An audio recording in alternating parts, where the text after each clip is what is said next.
Bonjour à tous, bienvenue dans Smart Tech. Aujourd'hui, deux grands rendez-vous. D'abord, les interviews de l'IA et ensuite, on va passer dans le monde du libre et s'intéresser au néo-cloud. Mais on commence comme d'habitude avec les interviews de l'IA. On commence cette édition avec les interviews de l'IA et les praticiens dans le domaine de l'intelligence artificielle. Je devrais dire les praticiennes, puisqu'aujourd'hui, je suis très heureuse d'avoir beaucoup de femmes autour de la table, quand même. Nous sommes 3 sur 4. Wafa Amal, directrice générale de Prism AI, qui est une start-up toulousaine qui a réussi à convaincre des grands groupes, aujourd'hui de grandes organisations, autour de votre plateforme d'IA agentique. Vous allez nous expliquer quels sont les ressorts, justement, de l'IA agentique. Vous étiez au sommet de l'IA aussi. En Inde, Je oui. vous poserai des questions là-dessus. On a avec nous Jean-Paul Smets également, CEO de Rapid Space. Bonjour Jean-Paul. Bonjour. Qui va nous parler donc des nouveaux clouds spécialisés sur l'IA qu'on appelle les néo-clouds. Ce sera dans la chronique qui revient sur le monde du logiciel libre. Mais on commence avec vous, Nejma Travagliani. Je vais y arriver. Travaglini, merci de me reprendre. Psychologue cognitiviste qui est de formation, mais entrepreneur dans l'IA. Vous êtes fondatrice et CEO de Knowledge, donc une entreprise qui développe des solutions d'IA qui permettent de transformer des contenus en expériences d'apprentissage interactif. Alors, vous avez mené des travaux, je voulais qu'on démarre avec ça, sur l'impact de l'intelligence artificielle sur l'engagement cognitif. Qu'est-ce que vous pouvez nous dire de ces travaux sur les effets que ça peut avoir aujourd'hui en matière de comportement, par exemple? Alors, la grande question qu'on s'est posée, c'est lorsqu'on utilise de l'intelligence artificielle, est-ce qu'à un moment donné, on s'endort derrière le volant? Est-ce que l'engagement cognitif c'est un peu l'angoisse de tout le monde. Exactement. Donc, il est plus faible? Aujourd'hui, ce qu'on observe, c'est que c'est un impact sur l'affect, sur l'émotion.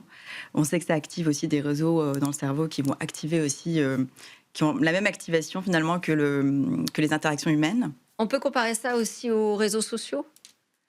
Dans la mesure où l'IA va décharger des ressources attentionnelles, mais la grande question, c'est une fois qu'on décharge ces ressources, donc on a plus de ressources attentionnelles, est-ce qu'on va finir par les investir et s'engager davantage dans le contenu? Et donc la grande question, c'est comment est-ce qu'on design finalement ces outils? Comment est-ce qu'on s'assure qu'on est dans un engagement qui est un effort cognitif qui est désirable? C'est ce on appelle ça un effort cognitif désirable. C'est-à-dire que c'est un effort qui va permettre de s'engager cognitivement, de se poser les bonnes questions et de ne pas être passif. Vous diriez que les chatbots d'intelligence artificielle les plus connus sur le marché ne sont pas dans ce design-là? Disons que la grande nouveauté par exemple avec ChatGPT lors de son lancement, c'est que le temps de latence a été, pour ce chatbot, était de l'ordre de l'interaction humaine. Et donc forcément, on est dans quelque chose de plus passif, dans la mesure où même les retours qu'on a textuels, la lecture se fait presque de façon automatique. Donc c'est plutôt qu'est-ce qu'on fait avec aussi, qu'on doit interroger en quelque sorte. Alors, avec Knowledge, donc, vous proposez des solutions qui permettent de travailler sur un apprentissage de manière différente. Qu'est-ce que vous pouvez nous dire sur la façon dont ça va vraiment modifier les parcours des uns et des autres, que ce soit à titre privé, mais aussi professionnel? Alors, nous, on s'adresse aux enseignants sur le marché français, aux enseignants pendant l'éducation nationale. Et donc, typiquement, les enseignants ont une charge de travail qui est monstrueuse, ont des classes avec 30 élèves. Et donc, comment est-ce qu'on arrive à s'adresser à différents niveaux d'élèves? Et donc là, avec l'outil qu'on leur propose, ça leur permet d'automatiser tout un tas de tâches très laborieuses, par exemple générer des quiz, générer des flashcards, etc. Ce qu'on a mesuré chez les enseignants qui est très intéressant... Et ça ne va pas les démobiliser sur justement leur fonction? On a mesuré le sentiment de compétence. Okay. Est-ce que le fait d'utiliser notre IA leur donne plus de satisfaction au travail? Est-ce qu'ils se sentent autonomes? Est-ce qu'ils se sentent experts? Et ce qu'on a observé, c'est que oui. Et ça a aussi un impact dans le climat de la classe. Et donc, d'ailleurs, quand on regarde les théories motivationnelles, on observe que le sentiment de compétence, c'est un critère clé de l'adoption de la technologie.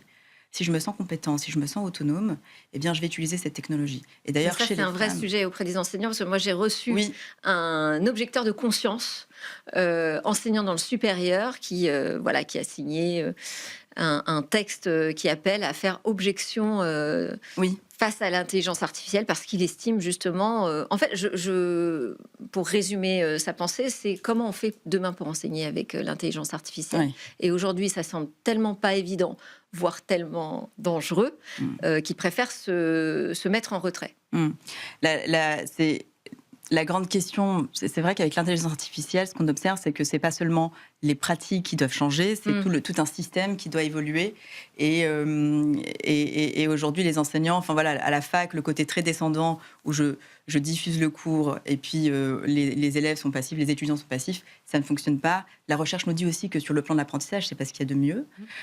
Pour le coup, nous, les enseignants ont été plutôt des grands fans. Ils l'ont bien accueilli. Okay. Absolument. Et on a commencé avant, juste après le lancement de ChatGPT. Okay. On est venu nous chercher. Nous, on était d'abord sur un marché américain. Et on est venu nous chercher en nous disant c'est génial, il nous faut la solution en langue française. Et encore une fois, la différence s'est jouée dans la solution, la façon dont on l'a développée. Mais vous passez par l'éducation nationale ? Et oui, l'éducation nationale est investie massivement aussi dans l'intelligence artificielle pour les enseignants et pour les élèves. Très bien, bonne nouvelle. Un point qui est essentiel et qu'on a vu, c'est ce que nous ont dit les enseignants, c'est qu'on a fait un choix très fort. Sur ChatGPT, je pose une question, l'IA me donne une réponse. Nous, c'est l'enseignant qui va donner sa source. Donc ça peut être son cours, par exemple. Et à partir de là, on génère les activités. Et cet simple acte de partir de son contenu donne un sentiment de confiance qui permet ensuite une acceptation. Et puis ensuite, on a d'autres choses qu'on a fait dans le design qui vont permettre vraiment l'adoption de la technologie. Mais donc, le design des produits n'est pas un petit sujet, notamment sur le sujet des femmes, où quand on regarde les théories de l'acceptation de la technologie, on a deux choses qui vont venir influencer l'adoption, c'est la facilité perçue et l'utilité perçue. Globalement, les femmes, comme les hommes, voient l'utilité, et puis la facilité d'usage, elle est liée quand même à la technologie elle-même. Et ce qu'on voit généralement, c'est que si elle ne se sent pas représentée dans l'outil, elle va estimer qu'il y a un effort cognitif supplémentaire. Sauf que le cerveau humain, il est plutôt feignant. Et aujourd'hui, les femmes ne se reconnaissent pas dans les outils d'intelligence artificielle, vous diriez ça ? Wafa. Je pense qu'on peut dire que oui. Ouais. Pourquoi ? Parce que l'intelligence artificielle, ce sont des algorithmes qui vont venir se nourrir finalement de comportements humains, d'informations qui sont présentes notamment sur le web, d'où l'intérêt de bloquer l'accès au web et de se baser plutôt sur de la donnée spécialisée. Et ce qui va se passer, c'est que sur ces données web communément utilisées vont être assez orientées. Donc c'est plutôt orienté sur le genre masculin et ça va être plutôt orienté sur un archétype d'un homme blanc d'une certain âge, etc. Je vous donne un exemple. J'espère que ça a changé. Je n'ai pas fait le test depuis 6-8 mois. Mais si on va demander à ChatGPT de sortir une image de CEO d'entreprise et on utilise CEO pour ne pas orienter en français, il va sortir, il y a de grandes chances à ce que ça sorte un homme blanc avec les cheveux gris autour de la cinquantaine. Ouais. Et ça fait qu'on va C'est la même chose si vous posez la question dans la rue. Exactement. C'est une belle représentation, c'est une industrialisation des biais que nous avons tous, que nous partageons tous, qui sont utiles au quotidien. Mais c'est vrai qu'effectivement, à l'époque, on avait toujours des hommes blancs qui étaient dessinés. Et puis aujourd'hui, ce qu'on a aussi, c'est dans les cas d'usage. Sur ChatGPT, c'est génère-moi un code, par exemple. Ce qu'il faudrait, c'est que dans les cas d'usage de prompt, donc d'instructions qu'on donne à l'IA, qu'on ait quelque chose qui représente davantage les métiers dans lesquels les femmes se retrouvent et qui sont particulièrement impactés par l'automatisation de l'IA. En fait, c'est les biais cognitifs qui sont présents chez les humains, qui sont en train d'être reproduits finalement sur les fameux modèles de langage et qui vont venir impacter finalement des résultats. Avec une proportion de développeurs masculins. Exactement. D'où l'intérêt de rétablir la parité autant que possible et au maximum. Ouais. Alors, est-ce qu'on peut corriger ces biais a posteriori? Parce qu'aujourd'hui, on a quelques modèles fondations.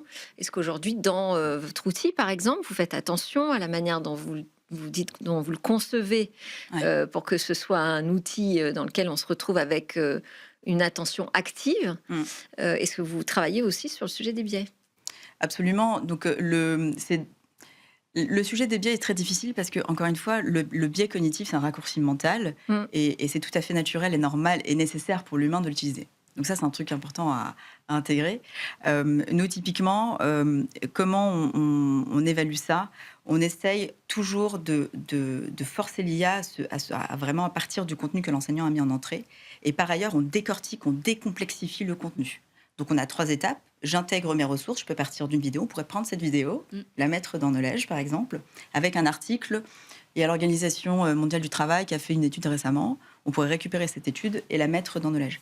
Dans la 2e étape, on va guider. Et 3e étape, on va avoir tout un tas d'activités. On va décomplexifier. On aura des concepts, tout un tas de choses qui vont permettre là, à l'enseignant, par exemple, d'identifier s'il y a eu des biais, des choses qui n'allaient pas. Donc c'est, encore une fois, dans l'expérience utilisateur qu'on va donner l'idée, c'est le parfait équilibre entre contrôle et autonomie et ma capacité d'agir dans la génération de l'IA. Et c'est, je pense que c'est ce que vous faites, c'est vraiment de donner l'espace à l'utilisateur de pouvoir agir globalement. On peut les identifier. Après, se protéger des biais pleinement, ils sont difficile. surlignés. Comment est-ce qu'ils sont mis en avant? C'est ça, Ah ouais, ils sont identifiés. Enfin, non, les risques ne sont pas identifiés. Le contenu est identifié. Ouais. Les éléments saillants qui pourraient être des biais sont identifiés. Mais globalement, aujourd'hui, ça reste quand même difficile. Dans la Donc mesure, en fait, charge à l'enseignant de s'assurer que dans ces éléments mis en avant, exactement, mais globalement, même dans le contenu il n'y a pas de d'entrée. biais, ou en tout cas, ça correspond bien à la ligne qui s'était fixée. En fait, Nejma a raison. Nous, chez Prismaï, ce qu'on va proposer, c'est une plateforme pour les grandes entreprises, comme vous l'avez dit au début, pour qu'ils puissent être autonomes dans la création de leur agent assistant IA, avec plus ou moins des niveaux complexes d'autonomie de ces agents-là. Et ce qu'on va permettre aussi, et c'est intégré directement dans la plateforme, c'est de venir définir des systèmes de ce qu'on appelle d'observabilité de ces agents-là. Donc il y a différents niveaux de contrôle.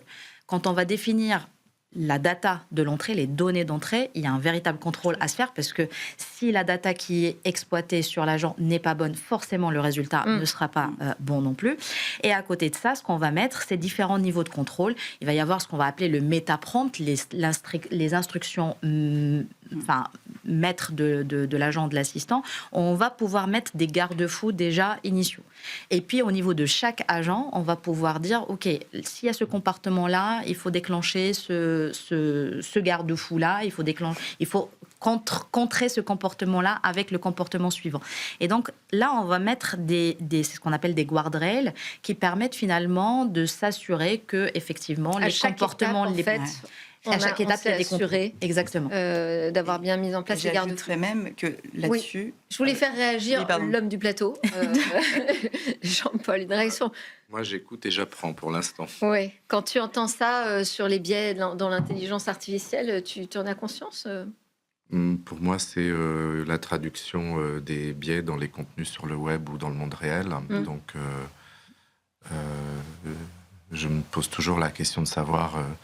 est-ce qu'on veut vraiment mettre un filtre sur la source des données? Oui. Donc moi, ma façon naturelle de procéder, c'est de ne mettre aucun filtre. Parce que j'ai l'impression qu'en mettant des filtres, on ajoute du mensonge ou de l'imprécision plutôt qu'autre chose. Mais ça, c'est mon intuition. Après, chacun ajoute le filtre qu'il a envie d'ajouter. En fait, ce qui est intéressant, c'est de pouvoir regarder, justement, quelles sont les données entrantes, quelles sont ces sources, et quel était au départ mon objectif et ce qu'on me sert à l'arrivée. Il faut que ce soit cohérent, tout ça. Mais c'est intéressant parce que là, ce qu'il nous dit, c'est qu'il a besoin de sentir qu'il a le contrôle sur ce qu'il est en train de générer, qu'il veut éviter lui-même de biaiser le contenu dès l'entrée.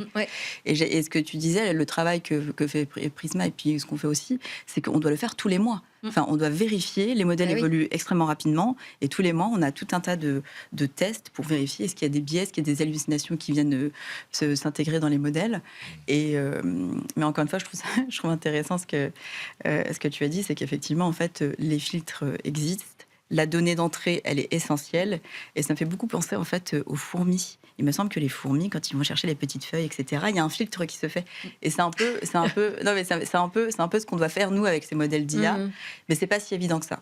Allez, on passe donc à Wafa Amal, directrice générale de Prism AI, plateforme d'IA agentique pour les entreprises. Donc vous connectez les agents au système d'information, c'est ça, hein, dans les organisations. Je disais, start-up toulousaine qui a réussi à convaincre des grands groupes, c'est quand même toujours intéressant à signaler. Vous avez participé au sommet de l'IA qui s'est déroulé en Inde cette année. Qu'est-ce que vous avez pensé de ce sommet? Est-ce que les Français, les start-up françaises et européennes étaient suffisamment mises en avant selon vous?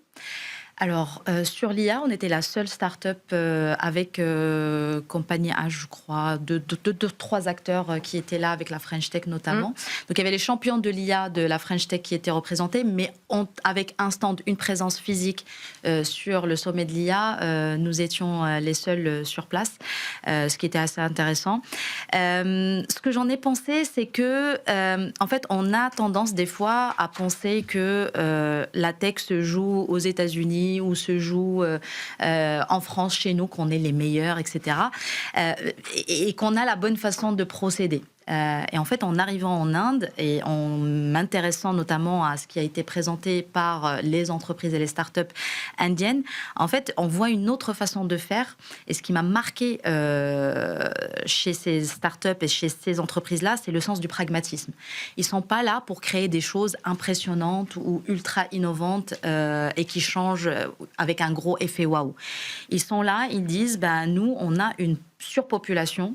On a des problématiques concrètes. Comment est-ce que je rends la santé accessible? Comment est-ce que je rends la capacité à payer, à se faire payer accessible?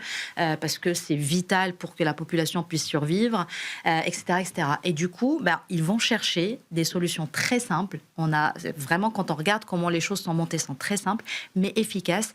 Et ils vont pas dire, je vais faire des théories de la stratégie pendant 1000 ans et je vais sécuriser, mettre tous les garde-fous. Non, une fois que j'ai quelque chose de probant, je scale, je passe et j'ajuste et j'adapte au fur et à mesure. Et ça apporte ses résultats. Et ça, ce sens du pragmatisme qui est assez différent de la manière qu'on peut constater dans certaines entreprises ici en France. Je ne sais pas si ça suffit, par exemple, à convaincre des investisseurs. En fait, le pragmatisme, il rejoint aussi la manière dont ils vont procéder pour faire croître leur marché. Il y avait une phrase qui était marquée sur une porte d'entrée.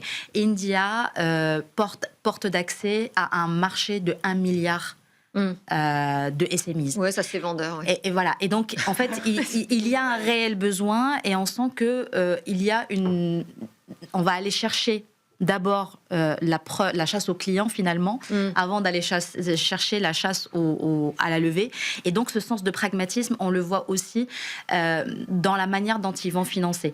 Et nous, chez Prism AI, on s'est assez reconnus là-dedans parce que c'est exactement la stratégie qu'on a optée. On s'est dit, on prouve qu'on a un marché, on prouve qu'on arrive à scaler au sein d'un premier groupe avant d'aller chercher de l'hypercroissance et de la levée de fonds.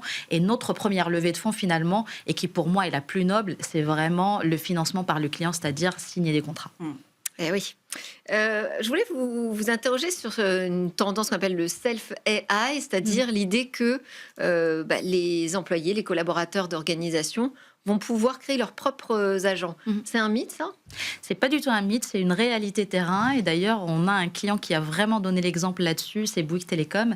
Okay. Ça veut dire quoi, le self-AI? Ça veut dire que tout collaborateur, toute collaboratrice, qu'on soit technique ou pas, qu'on soit métier, si on est métier, marketing, juriste, RH, etc., on doit être capable de pouvoir créer un agent, de pouvoir le faire évoluer dans le temps, de le manager, de collaborer avec. Et c'est ça le self-AI. Pourquoi c'est important? Pour deux choses. La première, c'est on est quand même dans le cadre d'une organisation, on utilise les données de son entreprise, de son métier, on ne peut pas faire tous les agents qu'on a envie de créer. Enfin, je veux dire, il y a des limites, il y a un cadre. Complètement. Je finis juste sur l'idée de pourquoi c'est important. Pour deux raisons. La première, c'est que ce sont les métiers qui connaissent, qui maîtrisent leur processus. S'il y a quelqu'un qui est apte à venir les transformer de manière efficace, sécurisée et fiable, c'est bien le métier qui en a la charge. Ouais. Le deuxième sujet, c'est un sujet de préparation des compétences de demain et j'ai envie de dire même d'aujourd'hui. Parce que la capacité à venir créer des agents, à les manager, à collaborer avec, devient un critère d'employabilité. Et pour Bouygues Télécom, c'est avec cette vision de dire je dois préparer mes collaborateurs à pouvoir porter adopté ce skill-là qu'ils ont décidé d'ouvrir le self-AI justement à tous leurs collaborateurs. Néanmoins, il faut en effet ne pas le faire n'importe comment, sinon ça devient le Far West. Il faut absolument que ce soit dans un cadre maîtrisé. Quand on dit dans un cadre maîtrisé, il faut qu'on puisse garder le contrôle de ces données, des cas d'usage, de qui partage quel agent avec qui, etc. etc. Et donc, c'est là où notre plateforme permet à la fois d'ouvrir, de décentraliser la réalisation des cas d'usage vers les métiers, tout en le faisant dans un cadre maîtrisé, contrôlé par les experts techniques, qui eux aussi ont leur espace pour faire des cas d'usage beaucoup plus complexes, plus core business, et tout ça se fait dans un même espace. Et donc la gouvernance, l'observabilité, contrôler ce qui se passe sur les agents. Et cette gouvernance n'est pas trop compliquée à mettre en place, justement? Alors, c'est quand chaque métier est impliqué et qu'en plus, il y a une supervision au-dessus et puis qu'il y a le COMEX et le CODIR et tout ça qui décide ou non Alors, c'est on aille plus loin que le POC, parce qu'aujourd'hui, c'est la grande question, comment on fait pour sortir juste des proof of concept pour passer à l'échelle? Alors, c'était exactement ma réaction quand Bouygues Telecom m'a annoncé qu'il voulait ouvrir la création d'agents à tout le monde. J'étais là, je fais, alors comment on va faire pour contrôler tout ça? Et en fait, ils ont très très bien poncé leur gouvernance et finalement, ça se passe très très bien. En fait, ce qu'ils ont fait, c'est simple, c'est de dire tout le monde peut créer, personne ne peut partager. Ils nous ont demandé, est-ce que vous pouvez faire ça avec votre plateforme? Oui, on peut. Et donc, il y a 2 niveaux de partage qui sont sous autorisation. Le premier, je crée mon agent, je suis plus ou moins satisfait, je veux le faire tester par d'autres, je demande l'ouverture et le partage avec un groupe restreint de personnes qui vont me faire du feedback dans une logique d'amélioration continue. À partir du moment où je suis satisfait du dernier retour que j'ai reçu, je peux, à travers la plateforme, dire je souhaite passer le comité de validation des agents. Et donc là, ça passe dans un comité hebdomadaire qui va pré-analyser les différents agents pour vérifier qu'il n'y a pas de doublon, que c'est conforme avec la stratégie, etc. etc. Et si l'agent il est validé, alors il passe entre les mains des experts qui vont les mettre aux normes de l'industrialisation et du scale avant d'être ouverts soit à un groupe, disons le groupe RH, le groupe métier, soit au niveau de l'ensemble de l'entreprise. Et aujourd'hui, les preuves sont là. En l'espace de 4 mois, il y a eu plus de 200 agents qui ont été partagés à l'échelle de l'entreprise, qui sont en train de transformer beaucoup de métiers. Et surtout, aujourd'hui, il y a un tel enthousiasme, une telle envie de s'accaparer l'outil qu'aujourd'hui, Prisma AI, ça s'appelle Studio IA, c'est comme ça qu'ils l'ont baptisé chez Bouygues Telecom, est le 3e outil le plus utilisé dans l'entreprise après Outlook et Teams. Une réaction là-dessus? Oui. Ouais. Donc, Jean-Paul, c'est extrêmement intéressant comme exemple. Je me posais une question. Donc, quand on a un agent qui travaille pour soi, l'agent fait des erreurs parfois. Et aussi, quel est le login qu'utilise l'agent pour se connecter aux ERP ou au système de gestion de l'entreprise? Est-ce qu'il utilise le login de l'utilisateur qui donne les instructions à l'agent ou un autre login? Et comment est-ce qu'on prend en compte le fait que cet agent que l'on fait travailler pourrait en fait aller détruire pas mal de choses qui arrivent de temps en temps? Alors c'est super important comme question. la maîtrise, ça a un intérêt opérationnel dans ta question, Jean-Paul. Alors la maîtrise, elle passe aussi par le contrôle des accès et par l'auditabilité. Pour pouvoir ouvrir ce type de service, il faut être capable d'avoir une solution 100% auditable. Quand on dit 100% auditable, c'est-à-dire pouvoir vérifier tout ce qui se passe au niveau de la création de l'agent, mais aussi et surtout, une fois que l'agent il vit sa vie et qu'il est déployé, il faut pouvoir savoir qu'est-ce qu'il fait, à quel moment, avec quelles données, sur quel outil, etc. Et donc l'explicabilité, en fait, c'est ça. L'explicabilité et la traçabilité de tous les événements qui se passent. Et en fait, nous, ce qu'on a conçu, c'est une plateforme qui est de type EDA, Event Driven architecture orientée événement, ce qui veut dire que tout ce qui va se passer sur la plateforme est logué. Et sur la gestion des accès, on va avoir on va pouvoir cascader finalement les droits d'usage et avoir une gestion fine des droits d'usage. Ça veut dire quoi? Ça veut dire que il y a rapidement, parce qu'ensuite il passera en consultation payante, je pense, Jean-Paul, parce qu'on n'a plus le temps. Alors il y a la gestion des droits en gros, naturellement l'agent va hériter des rôles et des droits d'accès de son owner, de celui qui l'a créé, mais dans l'usage, il va s'adapter également aux droits qui sont attribués à celui qui va l'utiliser. Et aujourd'hui, on est allé encore plus loin parce qu'on a créé l'identité de l'agent avec les droits d'accès qui lui sont propres, de telle sorte à pouvoir bien gérer ce point-là. Wafa Amal de Prism AI, Nejma Travaglini, vous restez à Knowledge, pardon. Vous restez avec moi parce qu'on va écouter maintenant la chronique de Jean-Paul Smets.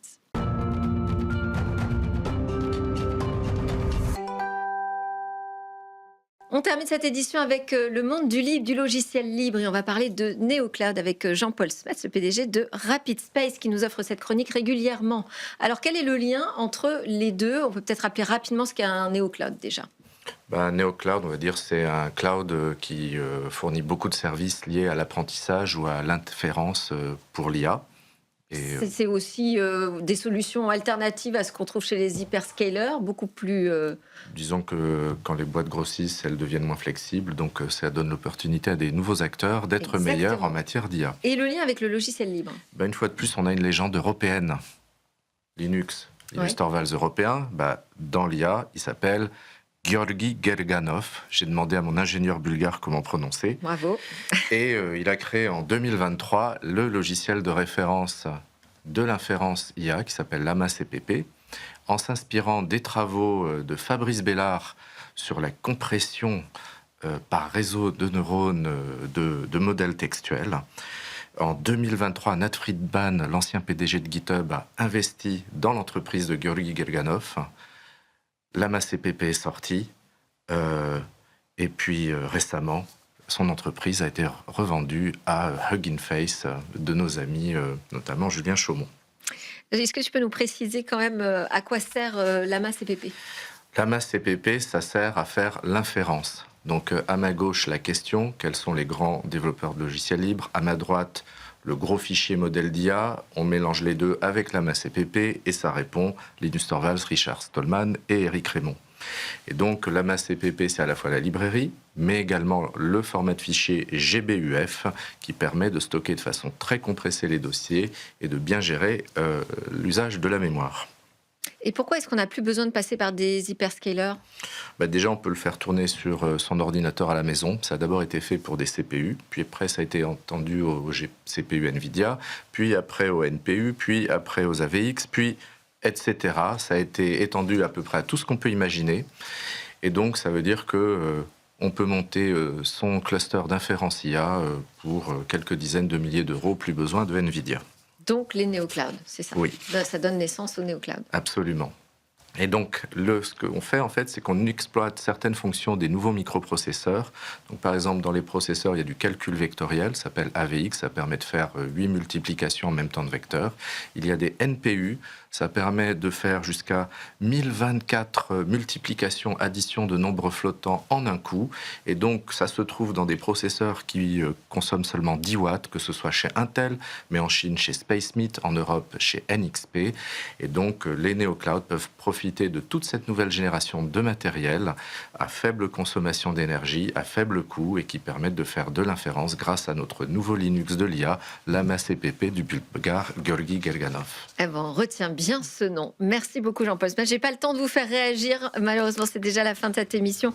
Merci donc Jean-Paul Smets de Rapid Space, Wafa Amal de Prism AI et Nejma Travaglini de Knowledge. Merci d'avoir été avec nous. Merci à tous de nous suivre régulièrement sur la chaîne Bismart. On se retrouve très vite.